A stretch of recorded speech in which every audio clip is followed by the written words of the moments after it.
Hello दोस्तों, कैसे हैं आप सब। उम्मीद करता हूँ आप सब अच्छे होंगे। तो दोस्तों, आज मैं आपको सुनाऊंगा गांव की एक लड़की, एक सच्ची प्रेम कहानी सुनने के लिए हमारे यूट्यूब चैनल पर बने रहो। चलो अब कहानी शुरू करते हैं। राजस्थान के एक गांव में राधिका नाम की एक बहुत ही सुंदर लड़की रहती थी। वह एक गरीब परिवार से थी। उसके पिताजी घर का खर्चा पूरी तरह से नहीं उठा पाते थे, इसलिए राधिका जंगल से लकड़ियां काटकर उन लकड़ियों को बाजार में बेचती थी। इस तरह से उसके घर का खर्चा चलता था। राधिका अब 21 साल की हो गई थी और उसके माँ और पिता को अब चिंता होने लगी थी कि उसकी शादी बिना पैसों के हम कैसे करेंगे। मगर राधिका को अपनी शादी की कोई भी परवाह नहीं थी, क्योंकि वो अपने परिवार से बहुत प्यार करती थी और राधिका इतनी खूबसूरत थी कि उसके कई रिश्ते आते रहते थे, मगर वो सबको मना कर देती थी। पर किशन नाम का एक लड़का राधिका से बेहद प्यार करता था और राधिका के मना करने के बावजूद वो रोज बाजार में राधिका की लकड़ियां बिकवाने पहुंच जाता था।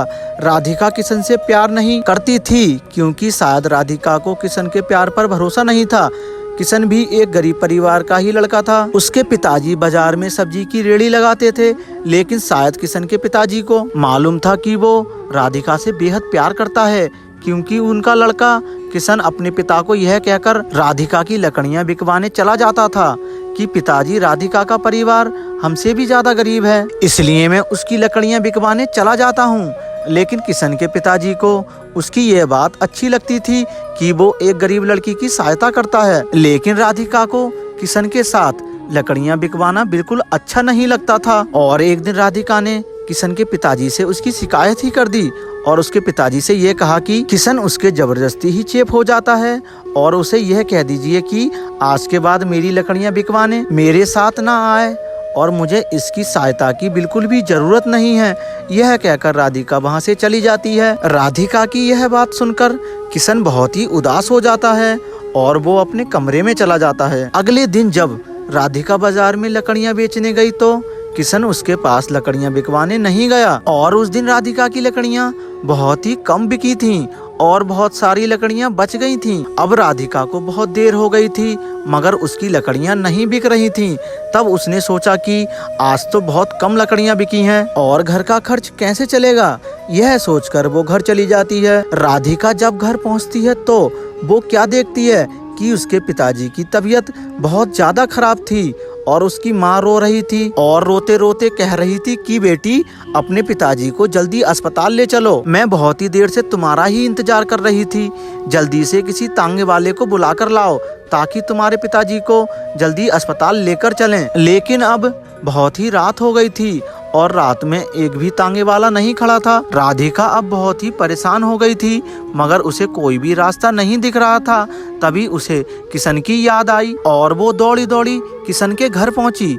फिर वो जोर जोर से उसके घर का दरवाजा बजाने लगी। तब किशन घर का दरवाजा खोलता है तो किशन राधिका को अचानक इतनी रात को देखकर चौंक जाता है और राधिका से पूछता है कि क्या हुआ, इतनी रात को तुम यहाँ कैसे, घर पर सब ठीक तो है ना। तभी राधिका कहती है कि किशन, मेरे पिताजी की तबीयत बहुत खराब है और उन्हें अस्पताल लेकर जाना है, मगर बाजार में एक भी तांगे वाला नहीं है। अब तुम ही मेरी सहायता कर सकते हो।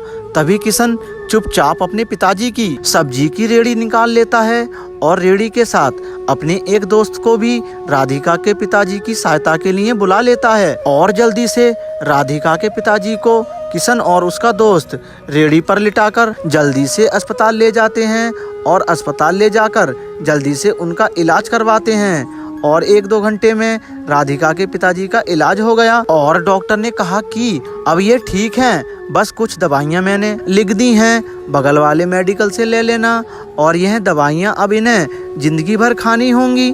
तभी किशन कहता है कि राधिका, तुम पिताजी से मिलो, मैं दवाइयाँ लेकर आता हूँ। राधिका अपने पिताजी से मिलने उनके कमरे में जाती है। तब उसके पिताजी बिल्कुल ठीक हो गए थे। तब वो राधिका से कहते हैं कि बेटी, तुम किशन से कितना चिढ़ती हो, फिर भी वो हमेशा तुम्हारी सहायता करता रहता है। तभी किशन का दोस्त भी बोलता है कि राधिका, किशन ही हम सबको यह कहता है कि तुम सब राधिका से ही लकड़ियां खरीदा करो ताकि तुम्हारी सहायता हो सके।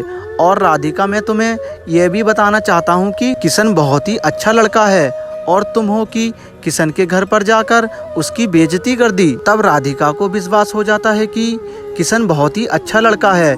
इतने में ही किशन दवाइयाँ लेकर आ जाता है और राधिका से कहता है कि मैंने तुम्हारे पिताजी की सभी दवाइयाँ ले ली हैं और डॉक्टर ने भी छुट्टी दे दी है, चलो अब घर चलते हैं। सुबह के 6 बज चुके थे।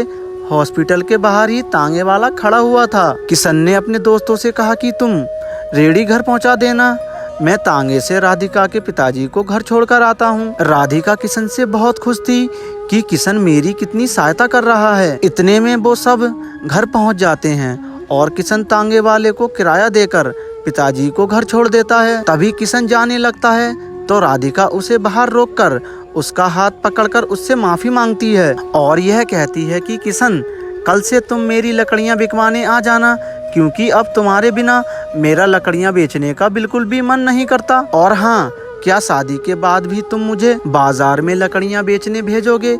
राधिका की यह बात सुनकर किशन बहुत ही खुश हो जाता है और कहता है कि राधिका, तुम्हें मुझसे प्यार हो गया है।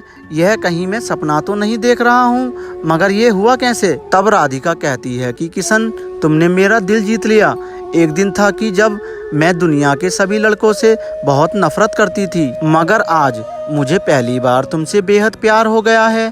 तब किशन कहता है, राधिका, आज मैं भी बहुत खुश हूँ कि आज मुझे मेरा प्यार मिल गया और मैं तुमसे वादा करता हूँ कि मैं तुम्हारे साथ साथ तुम्हारे परिवार का भी ख्याल रखूंगा। तो दोस्तों, राधिका को अपने परिवार से बहुत प्यार था, इसलिए उसको ऐसा जीवन साथी मिला जो उसके साथ साथ उसके परिवार का भी ख्याल रखेगा। तो ये थी राधिका और किशन की प्रेम कहानी। दोस्तों, आपको ये प्रेम कहानी अच्छी लगी हो तो इस वीडियो को लाइक करें, शेयर करें और सब्सक्राइब करना ना भूलें।